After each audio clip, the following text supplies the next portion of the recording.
Hver er munurinn á lengd, flatarmáli og rúmmáli? Lengd er bara lína sem ég dreg eitthvað staðar, eða strik, ég get mælt það frá upphæði til enda. Og ég mæli það í metrum, gæti mælt það í sentimetrum, kílómetrum eða setja eitthvað forskeytið hérna fyrir framann.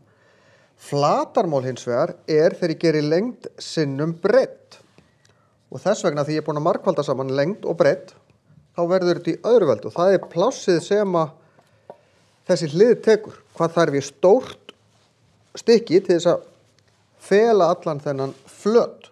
Flatarmál er að hylja flöt. Rúmmál, þá ger ég lengd sinnum breidd, sinnum hæð. Og þá er ég komið plássið inn í. Og af því ég er búin að leggja saman, margfalda saman segi ég, 1, 2, 3 stærðir, þá er þetta í þriðja veldi. Þannig að ef þetta væru 10 cm hér, hver hlið, þá er þetta 10 x 10, þá verður þetta 100 hérna, en 1000 hér.